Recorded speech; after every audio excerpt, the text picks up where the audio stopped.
Bannaffe aba South Africa bano beetaaga kusomesebwa bamanye contribution y'abantu bano Abafirika gye baabakolera. Eggye lya South Africa lya trainingibwa wano ewaffe e Uganda mu kisaawe kya Mandela Mukoto Wusiziwe. Bagenda ne mu balakisezi endala okubanga batrainingibwa.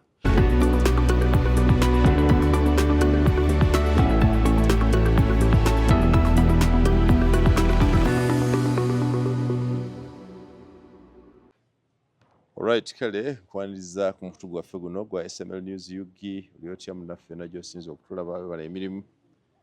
Tusinkanye nate Abaganda bano baga nti emboozi tebankadde. Tunyumya leero ne tunyumya enkya na luli. Mwebala emirimu gyonna gye mukola. Yali nnyo okulamusa mwenna bannayuganda betulina mu ggwanga lyaffe bwe twangalira wano. Ate n'okulamusa ku bannayuganda bannaffe abali mu nsi ez'enjawulo. The United Arab Emirates, United Kingdom, United States of America, and the United States of Africa that is yet to be. Many have talked about it, but nobody has actually.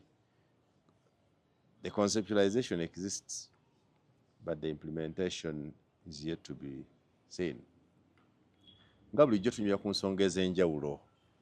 Bannayuganda baagala nnyo nze ndi Mufirika, ndi mu Africa.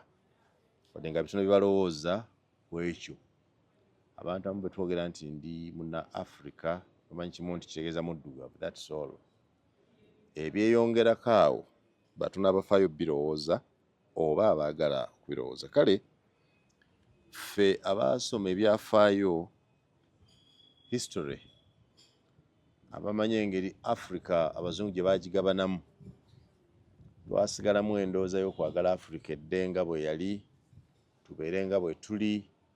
Ebyobugagga byaffe byogerwako nti ffe tusinga abalala mu nsi yonna tubifunemu okutuyingizaamu omutima ogw'okwagala Africa ogwa pan Africanism. Mwami yansomesa physics history oyo yali musajja muyita Muswahili, si Muswahili ba Mukyotala, yali Jinjaawo yatusomesanga ebyafaayo ebyo. N'atwagaza nnyo Africa n'okulaga nti Africa esobola okuba nga bw'eba ekosezza buli kyeyina obulungi yandibadde ekifo ekisinga obulungi buli omu kyandetaaze okubeeramu. Unfortunately, bannaffe abali mu nsi endala baagala Africa okusinga ffe abagirimu. Wadde ng'okwagala kwabwe tukutwala nga okwagala otusomolamu ebyobugagga, babbi, bakenuzi, banyuunyuusi. Bwe weetegereza bye bakola, naffe bye tukola, oyinza okuzuula nti oba oli awo, ffe ate tuli babi nnyo okusinga bali bannaffe. Kale bwetyo bwe tugenda okwogera olwaleero ku mukago ogwa Africa. Kirowoozeeko nakyo nayo nsi ogirimu. Lwaki buli ayagala okufuna no visa ayagala kugenda mu America nga toyagala kufuna visa genda mu emu ku nsi eziri mu Africa? Nigeria. Kwangwire nga Nigeria. Era lwaki wandiyagadde genda outside Africa ng'ate abali gye muli baagala kujja eno mu Africa? Bwetyo bwe tujja okutambula mu lwaleero, nze Sir Simon Yanga Lutaaya. Omugenyi wange ye Solomon Kaiza, muwandiisi wa bitabo atandikiriza ate muna Africa gwe mutera okuwulira. Omuvubuka omuto gwandowooza nti oba oli awo gy'atali mu bukulembeze by'okulowooza ku nsi ye atalowooza ne ku ssembazinga wa Africa tebyanimukutteko, naye yeegulidde erinnya ennaku zino agenda ayogera ku kyokwagala Africa yeegatte, African Unity. Obuuza n'engeri omuntu ssekinnoomu mu butono bwe gy'alowooza nti asobola okwetikka eddimu eddene bwe lityo nga n'abali mu buyinza abalina obuvunaanyizibwa oba n'obusobozi okukikola kyabalemi. Gwe tulina leero Solomon Kaiza, sibonkwaniriza. Weewaawo Sir Simon Yanga Lutaaya, ndi musanyufu nnyo okulabikirako mu mpewo za SML. Yes. Amanya n'eddoboozi nze Kaiza Solomon Simba. Simba? Yes, sir. Okay. Simba kitegeeza mpologoma mu lulimi Oluswahili. Kaiza Solomon is a Pan-Africanist, a black revolutionary. Bwe tuba tusomye ku Pan-Africanism, Pan-Africanism yatandikira ddala okuva mu mwaka gwa 1900. Pan-Africanism yava mu ggwanga erya Amerika era mu myaka ejjajja mu 1905 neetekebwamu nnyo amaanyi abasajja ba Stokely Carmichael oluvannyuma yasobola okwekyusa amannya ne yeetuuma Kwame Ture. Kwame Ture yali mu Amerika naye olw'embeera eyali mu Amerika oluvannyuma yawalirizibwa okuba nga alilokeetinga era yawangalya mu ggwanga lya Guinea gye yafiira. Let alone ne wajja aba revolutionaries abalala waliwo ba Wayne Newton mu 1988 ne batandika Black Panther. Tuwulya Black Panther olunaku olwaleero naye yava mu ggwanga eryawa ife tujulyanga firimu naye yava mu ggwanga eryawa mu ggwanga erya America. So ne ba revolutionaries bangi abazze ba Kwame Nkrumah ba America Cabral okuva mu ggwanga erya Guinea, ba President Museveni, Mr. Simon Muyanga Lutaya. Mr. Museveni is a Pan-Africanist. Mumuyita. Yes, sebo. Era naye we describing ng'omuntu. Tuyina abaami abalala wano betulabako ennaku zino waliwo omwami bamuyita General Kayinda Otafire. Era ennaku zino ye chairman wa Global Pan-African Movement. Otafire? Yes, sebo. Mr. Kayinda Otafire. General. Yes, sebo. General. Era is advocating for African unity using Swahili. Weewaawo nti abaami ababadde weebali babadde bagezaako okuteekawo omukululo gwabwe naye naffe ng'abavubuka abaleero twayagadde okubaako kye tukola to change the status quo. Kubassa Simon Muyanga Lutaya buli muntu omuddugavu waali abonaabona atuula ku makya n'atunula n'agamba lwaki nze nga bw'ogambyeko wano mu kusooka nti buli muddugavu alwana kufuluma ki kufuluma Africa. W'onoogenda ku American Embassy essaawa ya leero layini zijjudde baagala genda mu America. Ennaku zino kye tuyita n'abasumba bagabirako ebyamagero n'abafuna visa ndaba ng'ogifunye ng'ogenda mu America ekyamagero okifunye nga nabo balaba ekyo kyamagero okuva mu Africa ogenda okukola obuddu. Mr. Simon mu kusooka baatutwaliranga ku mpingu okugenda okukola obuddu era bw'otuuka mu ggwanga erya Ghana waliwo ekifo bakiyita the door of no return. Oluggi kiri awo kifo kya bulambuzi sawa ya leero kiraga abantu baffe we baayitanga okugenda okukola ki okukola obuddu. Ne jeje yange yabukola Safani Muyanga. Yes, sebo. Yagenda mu Sematalo eyali Bama. Yali Bama. Yes, sebo.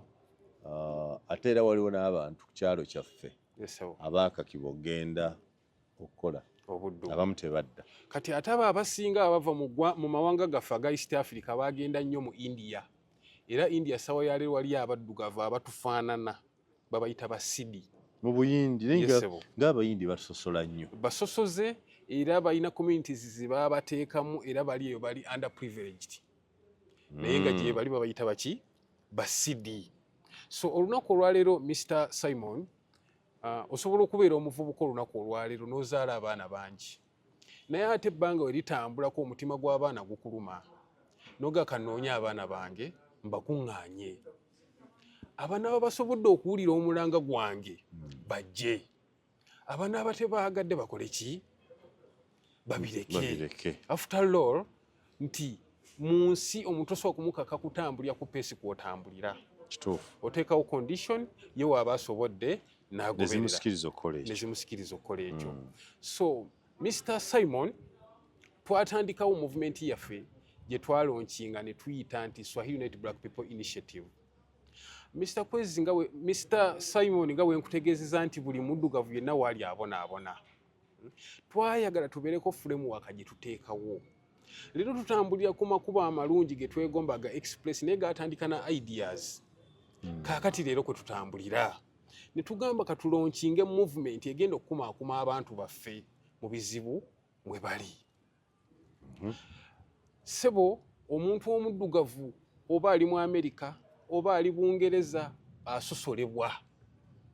Tulaba emipiira gino gye tutera okulaba abaddugavu be tuyina. Nalabako omupiira nga omuzannyo ono owa Italy omuddugavu yani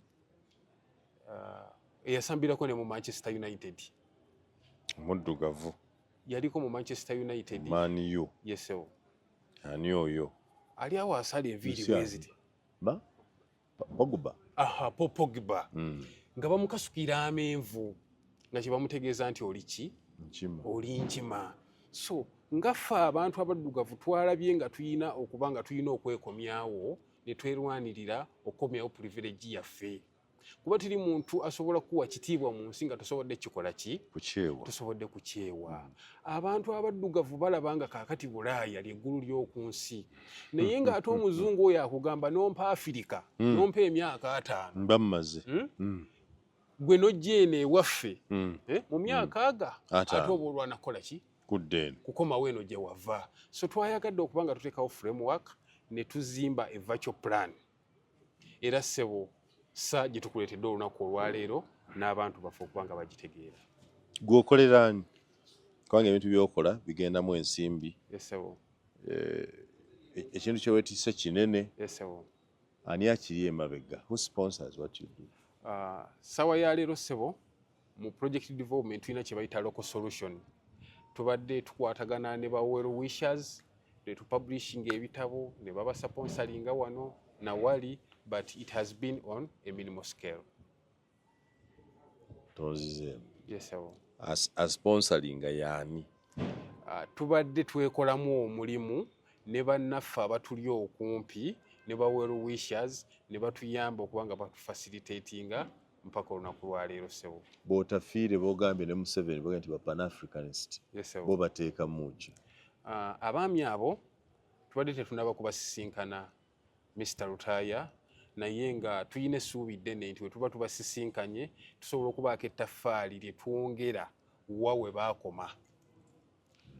Yes sir. Naye nga babifaako? Babifaako. Okulaba okukolaba nga babifaako? Babifaako. Mubeera mutya ba Pan-Africanist nga muli babbi. Mwe mubba bannammwe and you claim you want Africa to be better. When you are thieves. Mr. Lutaya. Tabannammwe mubasiba. Yes sir. Muddugavu munno n'omukaliga n'omusa noga nti ffe twagala Africa ekule nga abandi kikuzizza. Yes sir. Mwataddewo embeera ate baddusa na wano because there are many African countries. Yes sir. That have put up conditions that force fellow Africans, especially those outstanding, yes sir, okudduka ne bava mu nsi mwe bali. Yes sir. So it's counterproductive nga nti oyagala Africa ekulaakulane. Yes sir. Ng'abalina ebitono abandi gye baddemu engeri gy'obayisaamu. Yes sir. Ebawaliriza ate kudduka. Kakati Mr. Lutaya ekibuuzo ekyo kikalubamu naye nja kukiddamu bwe nti ebiseera ebisinga essaawa ne weebanfu oluusi esobola okubeera ennamu emirundi emeka? 2. Weyafiira mu luzungu ne muki? Ne mu Luganda. Ate era ekirala Mr. Lutaya obulamu obw'ensi bulinga woonoolaba omuyembe ku kkubo. Ow'olubuto yajja kujja ng'ayagalako muto. Kaakati nze kayiza nja kujja nga njagalako gukoze eki?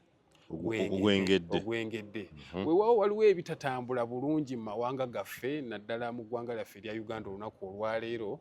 Tusaba abakulembeze baffe babeeko bye bakyusa kubanga eyo nayo nsonga nkulu. At the end of the day abantu beetaaga kukolera mu nsi zaabwe. Mr. Lutaya w'ogenda mu America n'okolera mu America ensi eyo gy'oba okulaakulanya. Bwe kiri bwe kityo. Tufunye challenge ya brain drain olunaku olwaleero nti abaana abagezi bakola ki? Bafuluma bufulumi. Abaana abagezi bafuluma bufulumi ne tusigaza population y'abantu nga bo bali be bayita aba yes man. Buli kimu akkiriza bukkiriza, tawakanya, takyusa. However, tubadde tubasaba mu mutima omulungi tukolagane nabo tutuuse obubaka bwaffe buno eri abantu bonna. Kuba Mr. Lutaya buli w'ogenda waliwo omuntu omuddugavu mu buli nsi. Ekyo kituufu. Mu ggwanga erya Japan twalabye World Cup. Goalkeeper waabwe muki? Mufirika. Muddugavu kagongolo. Bw'ogenda mu Argentina bakugamba mu 1950 population ya Argentina ekitundu kimu ku byakusatu yali y'abaddugavu.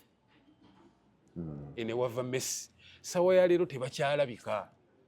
Babateekamu endwadde, babakozeeko intermarriage, babalumizza obwavu. Ng'era bw'olaba abantu abamu abataagaliza nsi zaabwe bakola ki? We bakola. We tuvaawo ne tugenda mu ggwanga erya Australia waliwo be bayita ba Aboriginal. Basajja abaddugavu enviiri zaabwe ziringa z'Abayindi. be baasooka mu Australia mu 1788 aba British ne babatwalira ba prisoners ne babatwalira endwadde nabo bageetinze extinct sawa yaki sawa ya leero. So tulabanga twetaagawo movement eri serious okubanga etakolinga ku bizibu by'abantu abaddugavu eberenge bakomyawo kulayini.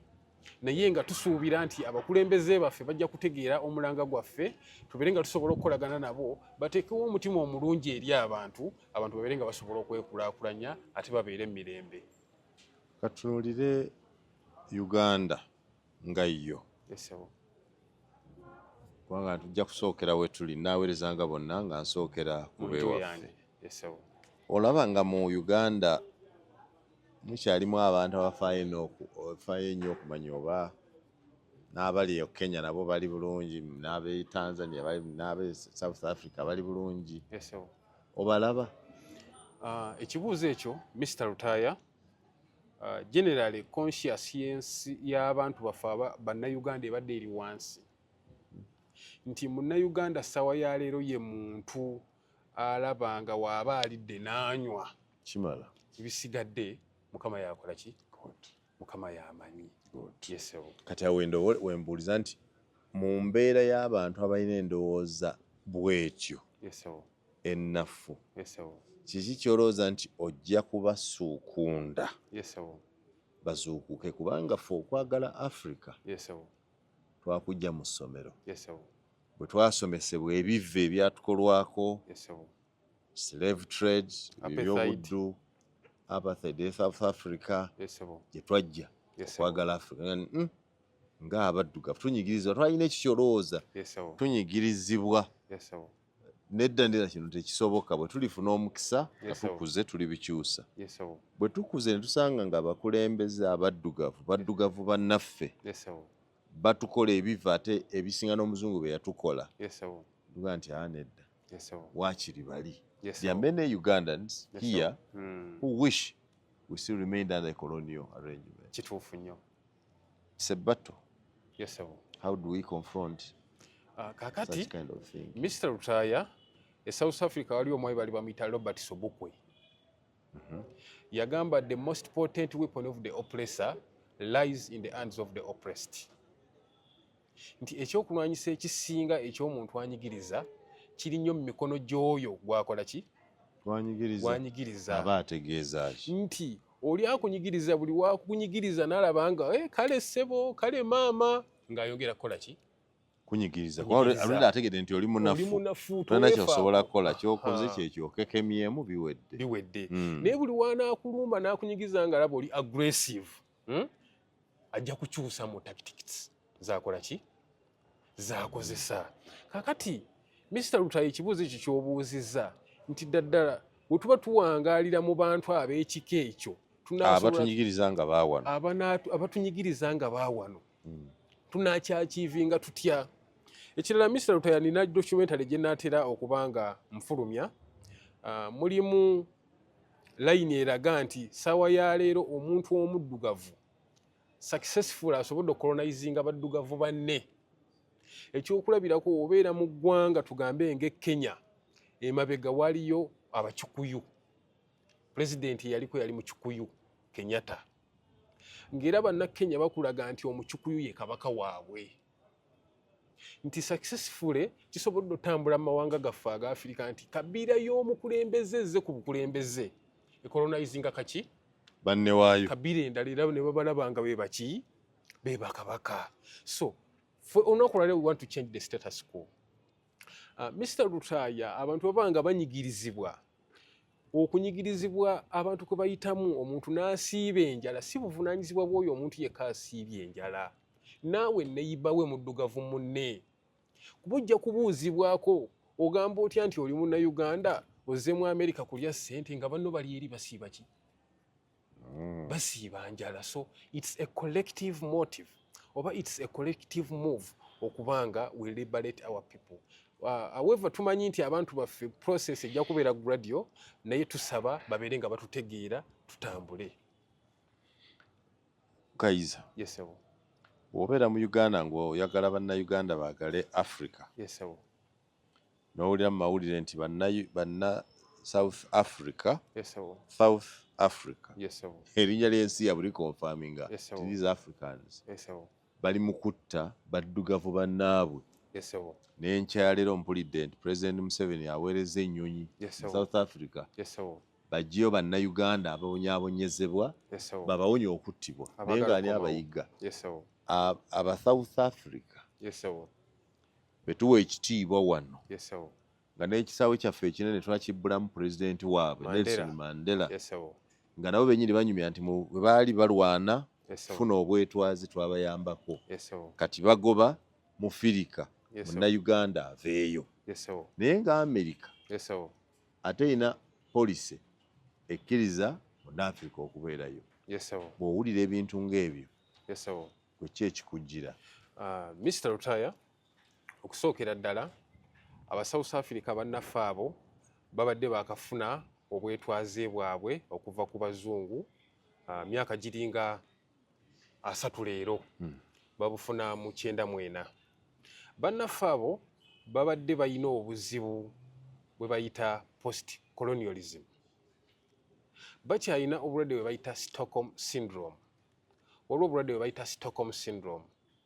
Stockholm syndrome bulwadde bubeera ku bwongo bwa muntu. Ekyokulabirako Mr. Rutaya nga bw'onookwata n'osiba ente ku muti.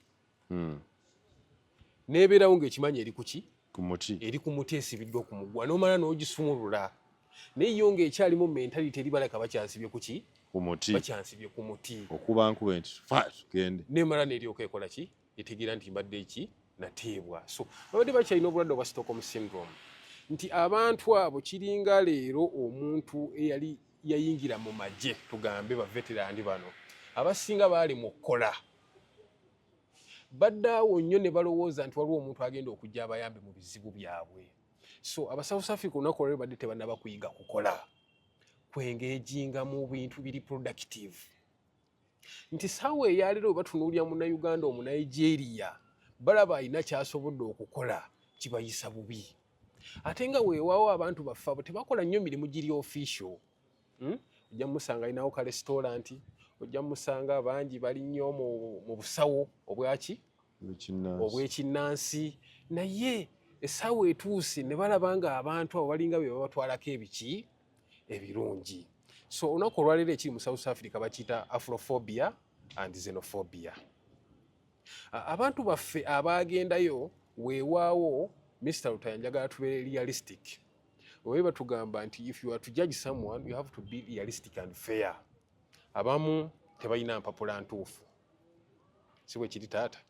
Abamu basanga baliyo oluusi bali mu overstay. Challenge gye tulina wano mu Uganda olwaleero yemu kweyo gyoyogeddeko ba immigrants. Leero mu Uganda tulina ba immigrants abawera obukadde bumeka? 2. Abali mu linnya lya refugees. Abamu ba migrants we bajja nga tebali controlled beeyisa bulala. Wawulira Omusudani eyatta omuvubuka omuyimbi wano ebwayise ku Eden Service Park eyatta omuyimbi gwe bali bayita Master Blaster. He was a refugee. Naye on contrary bannaffe aba South Africa bano beetaaga kusomesebwa bamanye contribution y'abantu bano Abafirika gye baabakolera. Ejje lya South Africa lya trainingibwa wano ewaffe e Uganda mu kisaawe kya Mandela mukoto wusiziwe. Bagenda ne mubalakiseze endala okubanga batrainingibwa. Aba Nigeria nabo baakola kyekimu nabo be bagobaganya. Bannagenya kale it was a collective movement okubanga abantu abo tukola ki? Tubalibaleetinga. Weewaawo nti olunaku olwaleero batukyukidde. Kubanga first of all kibali mu kukola ezo matches ze bali mu kukola teziri mu mateeka.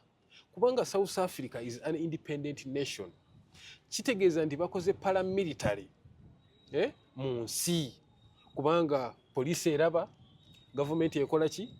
Government eraba esirise, terina kyeri mu kukola ki? Luli president waabwe Ramaphosa yalinga abyogerako. Yes, sir. Tetubiwagira biki naye nga ola government erina capacity Yes, sir. enforcing crackdown kwaba abakola ekyo. Yes, sir. Naye n'amawanga Africa ng'ogyeko gwe Kayizi ayogera atali na president. Yes, sir.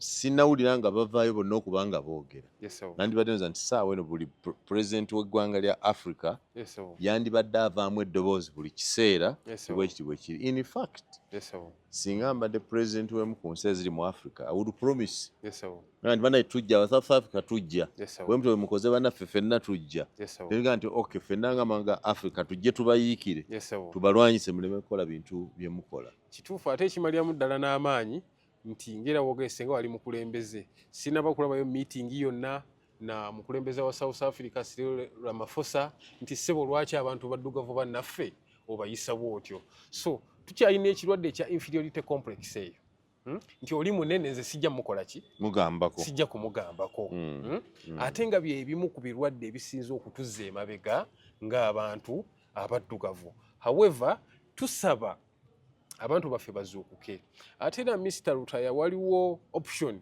ey'abantu baffe okubanga bayiga okukolera ewaka tuyiga okukolera mu nsi zaffe. Mr. Lutaya eggwanga lyaffe erya Uganda mu byafaayo kigambibwa nti Edeni yawandiikibwako mu Bayibuli. Eggwanga erijjudde omubisi mu buli nsonda nti ne woba ogenze mu kyalo n'okasuka bukasusa empeke z'akasooli osanga zikoze eki osanga zimeze. Kiki ekikyatulemesezza? Eyo nayo nsonga y'amaanyi Mr. Lutaya. Twetaaga okukola ku bizibu byaffe as soon as possible. Tuyina amawanga agamu nga go tegamanyi nnyo kutambula kati ng'Abatanzania tebatambula balwawo okutambula, Ababotswana balwawo okutambula, n'aba South Africa bennyini balwawo. Omuntu aba atambudde abeera expatriate ng'ayina ekintu ekyenjawulo kyagenda okukola ki okukola. Other than ffe leero ffe tuli mu ku-exportinga bakadaama. Yes, obadde ogumiza ensonga ya South Africa ne xenophobia. Ensonga gye mbadde ntegeeza bannayuganda nti abantu baffe it's high time okuyiga okukolerako mu nsi zaabwe. Anti naye baagala okukolera mu nsi zaabwe naye abakulembera ensi zaabwe tebataddewo mbeera ebasobozesa kukola. Bw'oba oli yasoma busawo omanyi obusawo ebbanga lye butwala omuntu obusoma n'atuuka mu nsi ng'omusaala ofuna ku musaala ogwegasa balina kumala kwekalakaasa gavumenti ekewulire. Gavumenti ng'eyizoga nti tetulina ssente baba akaga nti tebalina ssente mula nti ate waliwo eyabbye obuwumbi nosa nti ate bulijjo tebalina ate zino ze babbye baazigye waliwo ate gwe bawadde biliyoni 10 okitegedde abe ne ng'olaba tebigatta bulungi. We need to balance. Simanyi ddoboozi gye lituuka okwogera n'abo abavunaanyizibwa okulaga n'abali mu paalamenti kwebaba babbi abali mu gavumenti bwe bityo. Kakati Mr. Lutaya challenge tubadde tuyina mu ggwanga lyaffe specifically oba mu Africa okutwaliza awamu nti tubadde tutunuulira nnyo education. Abantu bangi b'osanga nga yasoma naye nga si muweereza. Emabegakawo twafunako crisis ey'abasawo omukulembeze ng'ayagala kuleeta Abacuba. Baamulema. Simanyi challenge yabaawo. Bakolera buweerera Abacuba. Naye ndowooza yakola. Naye abantu bali Mr. Lutaya oba obatunuulidde kye bakola bakyagala. Leero tuyina abantu they do everything with passion. Leero tuyina abantu omusanga mu buweereza nga musawo naye ng'engeri gy'akukyusa akukyusa nga awenjula ki omulambo. N'osanga omuntu nga kinyozi musazi wa nviiri naye ng'engeri gy'akyusa omutwe bw'ati ogamba bannange kiki sigenda kusasula. Nti it's high time tutandike okuba nga tudiployinga abantu nga beetegefu ate nga kye bagenda okukola bakyagala. Otherwise challenge eyo naye erese obuzibu bw'amaanyi. Osanga omuntu mu office Mr. Lutaya nze nina office gye nagendamuko yali ya muyindi nga w'amaanyi naye omuyindi ne womusanga ku ssimu n'okonkona essimu agissa wansi n'akugamba ssebo kikyoyagala nkuyambe. Naye oyingira office y'omuddugavu ng'ebigere biri waggulu waki ng'ali ku ssimu biri waggulu wa ku mmeeza ng'ali ku ssimu. Olamuzaako baga nti ako keetaano nadda kwoli kati maama go wanjinnyabo keesatu nga we have no attention in that. Nti abantu baffe beetaaga kati kusomesebwa bwe mulanga guno gwe twagala otuusa ku bantu baffe. We need to sensitize, we need to create awareness mu bantu baffe. Otherwise nti ebintu byonna bigenda kutufaako. Tuli wano ekonomi yaffe olunaku olwaleero yali eri hijacked. Abayindi bagiwamba baforeigners bagiyita yaffe naye ng'ekituufu eriko eriko bannyiniyo. tugiyita yaffe naye ng'eriko bannyiniyo. Nti leero ne wogenda mu kibuga okugula essimu wonoogenda mu dduuka ly'omuddugavu ajja sooka akutunuulira okuva ku kigere bw'oti mpaka ku kaviiri. Abamu ajja nakugamba gwe sijja kukuguza. Omulala w'oba ogenze n'olamuza n'otagula nakulabye ng'oli muki nga tosobola ng'oli musawo oli mukebezi. Omusawo anti ye muki oze keberako oze kukebera bukebezi. Naye wona ogenda ow'omuyindi ajja kugamba my friend no buy today no problem. Enkyakola ki akulinde. So Mr. Lutaya nze omu ku bantu abakkiriza nti weewawo tulina challenges nnyingi ezitunyigiriza ng'abantu abaddugavu ne 50% fe abazeetereddewo abanyigiriza ng'abantu. Kozi kati ekintu ng'ekyo gavumenti eneekuyamba etya? Tosobodde kwata bulungi kasitoma wo, omugambye oli mukebezi, taguze agenze omuvumyevumye. Kane bwata muvumye naye ng'omunafuyiza oli mukebezi. Genda eri wansi gye waliyo by'osobola. Tetukomye okwo, twetulugunyizza nnyo mu ngeri ez'enjawulo. Bannayuganda tweroze nnyo. Oba abaddugavu tususse okweroga. Mr. Lutaya oli wano leero mukulu waakuloze olw'okuba alaba oli mu kututumuka. Gavumenti ekintu ekyo n'ekikolera ki? Ani nayo jjudde balogo yejjudde abalogo ebikono biki ebikono kwoteeka neki nejjaddo. Kaakati ebizibu byaffe tulina okubyekwatyako ne tubitakolinga. Otunuulye South Africa leero waliwo ebibuga byali by'abazungu abafirika ne babirwanira abazungu ne babita naye leero kati biri in shackles. Babigajambula bugajambuzi. Endabirwamu temukyali olw'effujjo lyaffe. Tukkiriza oba ffe tulowooza nti buli kintu kyonna kyonna kye tulina okukola tulina kikozesa maanyi. Ate ng'ensi ekyuse leero it's high time abantu baffe okukkiriza nti ensi yakyuka.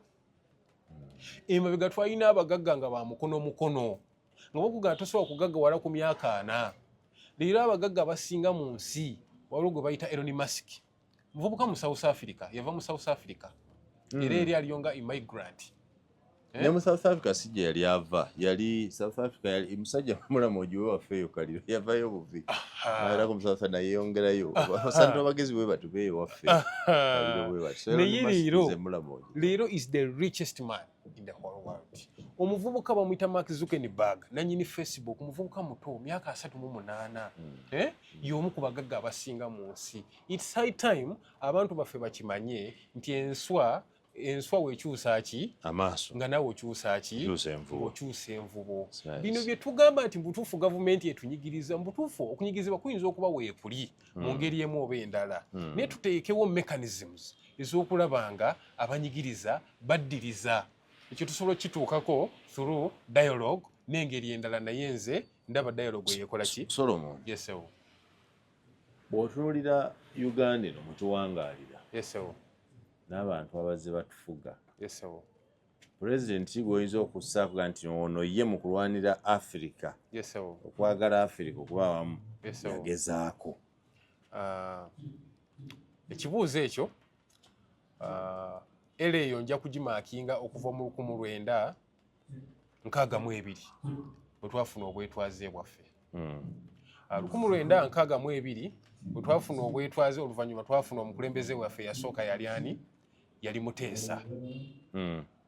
Muteesa yatuyamba nnyo okubeera nga tuli kye tuli olunaku olwaleero. Yatuleetera abazungu ne batusomesa okuwandiika n'okusoma. Otherwise senga teyali ye tetwandibadde kye tuli leero kubanga olaba olunaku olwaleero tusobola okuvaayo ne tugamba kino si bwe kirina okukolebwa. Oluvannyuma ne tufuna waliwo bye tutegeera mu ddagala nawonedda era n'ababitukolako babikola lwa ffujjo naye bamanyi tubimanyi nti bibi. Ate n'abantu abasomyeko nga naawe munnabyafaayo kimanyi nti bali mu revision oli bali mu notice ziri bali abamize bakola ki? Tebakozesa. Ne wajja Milton Obote naye yalina omutima ogwagaliza abantu. Weewaawo alina ensobi ze yakola ki? Ensobi ze yakola. Kubanga kigambibwa n'amiini okugoba abayindi oluvannyuma kyali mu pulaani. Obote yali yakiteeka dda mu ki? yali yakiteeka dda mu pulaani. Amin ye najja oluvannyuma mu 71 lwakuba ye he was a radical. He was a pan-Africanist to the core. Yali tayagala kumanya kiki omulowoozaako no sense man. Ne yeewa ebitiibwa VC, MC, King of Lords and Queens, amanya gonna n'ageewa. Omwami oyo yatuleetera Kaladi TV wano mu Africa, I mean mu Uganda. We yagenda ebweru n'agiraba n'agamba nino gireetera abantu bange. Yatuleetera developments nyingi. Omwami Idi Amin Dada. Ya internationalizinga Uganda. Mr. Lutayanze nasomera bweru college yange. Nali mu ggwanga lya Norway. Naye omuntu yakubuuzanga ovaawa kubanze ebiseera bye nagendamu okusoma baddugavu mu kifo kye nali baali batono. Ng'omuntu ayinza okubuuza ovaawa nti Uganda. What is Uganda, my friend? You mean South Africa, Egypt, Kenya? Wait a while. Uganda is Gadumire. No. Gadumire. I think what you take it. Gadumire. Oh, Gadumaya. No, what you take it. Right, was so kuchitegeera. Naye n'olwana okulaba engeri gy'omusembeza okubanga ategeera Uganda. Mpaka omugamba, do you know Amin? Amin, you eat people. Oh. Yes, sir. Nakugamba you eat people. Nti Amin nalwaleera avuga nnyo okusinga eggwanga lyaffe eryaki? Erya Uganda. Simanyi obadde okimanyi. Mpulira kiwulira nange. Avuga. Ekyokulya abantu kyembadde simanyi naye. Era omuntu omubuuza Uganda basinga tebanaba gitegeera. Era kugamba kimu you eat people. Oba Amin. Lwaki nti tetutaddeewo nnyo efforts kukulaakulanya ggwanga lyaffe. Eggwanga ery'e Kenya lirina abasajja abaddusi b'emisinde. Eri ewaabwe babayita baki? Bakalenjini. Bakalenjini, yes. Tuwane waffe tubayita basebbeyi bali mu Kapuchola. Naye ekyalabikirwako emabega waliwo omusajja bali omuyita Kiprotich. Yagenda okudduka emisinde mu butuufu nga teyalina kubali abaasooka okugenda. Yagenda luvannyuma yafulookinga buki? Bufulookinza ate oluvannyuma n'akola ki? N'awangula. Nti tetutaddeewo nnyo effort kutunda nsi yaffe. Bwe tuva ku mukulu Amin ne tujja ku bakulembeze bano abalala abajja ab'emyezi, waliwo abajja ab'emyezi, ab'omwaka, leero tulina omukulembeze waffe President Museveni. Nze kye ndowooza buli muntu akozeeko ky'asobodde. After all, nti efforts zaffe oba desires zaffe mu nsi tezeenkana. Nze omu kubakkiriza nti abantu bano beetaagako abantu ababayamba kubakwasaganya ebintu bingi. Ate mu sectors ezimu ne bateekamu abantu abatayina buweereza ku mutima. Ne wabanga wabeerawo breakdowns ezo ze tulaba. Kuba Mr. Lutaya w'otunuulya systems nga bwe zitambula, leero tuli wano tukaaba Museveni oba omukulembeze waffe President Museveni. Naye ate naye ayina baakaaba. Naye n'abamunyigiriza. Yes, sebo. Ensi eno nga bwe tugiraba si bwetambula. Saabalwanyi Ssemalungu. Nga bweri waliwo ekitongole bakiyita CIA. Ekyo kye kidetermininga gavumenti oba ebaako oba tekola ki oba tebaako. Wekikunaabira mu ngalo bwe kiti ebyo byo bikoze eki biba biwedde. So buli omu agezezaako kukola kyakoze eki kyasobodde. Yes, sir. Oli ku SML News ne Solomon Kayiza, mukwano gwaffe ayagala eggwanga oluga lwa Africa n'abaddugavu bonna okwegatta. Yes, sir. Ekyo mulimu munene nga bwe nakugambye naye ayinza okugutandikako. Bwe kikyolooza ku Africa, wali tuddeka olowooza ku Uganda and beyond Uganda, you think about something larger called Africa. Mwami Museveni yattunka yagamba juuza ayagala wangala emyaka 10 ne mukyala we Janet Kataha balabe ku East Africa Federation. Yes, sir. Gamwanga East Africa gali wamu. Yes, sir. Kimwetagisa emyaka emirala 10. Yes, sir. Ali mu kinanamu abuza agamba emyaka egidako ndoza nga 15. Yes, sir. Banakifuna ganaana gabaddemu go tasobodde kikola. Yes, sir. Naye mugumu nti emyaka egiddako ebintu ajja kuba akimaliriza. Yes, sir. Now bwe tubanga tulowooza mu East Africa okusooka. Yes, sir. Kati Museveni ne banne bagoba East Africa. Yes, sir. Ate olwo banaakola ddi okugoba Africa eyawamu. Yes, sir. Wouldn't it be okay that these regional blocks, yes, sir, ya West Africa ya Sadaka SADC n'ebirala ECOWAS n'ebirala nga bajja bagamba nti kati ebyo mufo ky'oku strengthening ebyo tubigatte. To me I think that would work better. Kituufu nnyo kuba mu development waliwo kye bayita linkages n'osooka okulaakulanyako asooka oyo naye n'akulaakulanya omulala n'omulala n'akulaakulanya omulala. Naye Mr. Lutaya, obulumi bwange bwe nnina okusinga ate bwe ndaba mu ggwanga lyaffe erya Uganda, ennaku zino embeera ey'okusosola ebadde yeeyongedde. Obeera awantu n'otunuulira omulugwala ng'atunuulira Omuganda ng'atunuulira Omusoga naye nga ye alaba muyina enjawulo nnene. Ffe ne bwe tubawesa kati ne mpasa Omuganda ne mutwala omulugwala ne mutwala ewaffe. Ayaya kyalo kyoga yaleetera ezigizigi ali oti kisolo guli oti inkobe. You do that. Yeah, they are all human beings and we are all Africans. Ate oba otambuddemu n'ogendako wabweru eyo tebajja kubuuza nti oba oli Munnayuganda oba oli Muganda oba Munyankole biki. Africa kyekikulu. Solomon Kaisa Pan-Africanist Kayingo atugambye nti alina pulaani yagadde otwanjulira leero.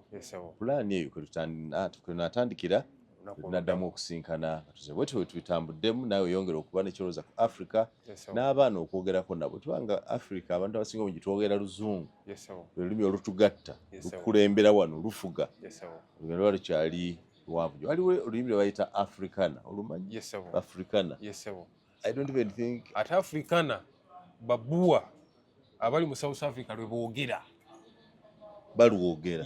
Africana bwe boogera. Sikiwanga mu Uganda tuwezaamu abantu 10 abalumanya asobola oddwogera. Kati nno olutalo olw'okusalawo okuwuliziganya n'okugatta Africa tuteekwa kutandika kuba nga twogera olulimi lwe lumu nga bwe twogera ffenna tutegera wakiri Oluswayiri bwe luba nga lulusobola otugatta omu yandibadde yaluyiga. Bwe twe tumalizeeyo olwaleero. Nze Sir Simon Yanga Lutaya.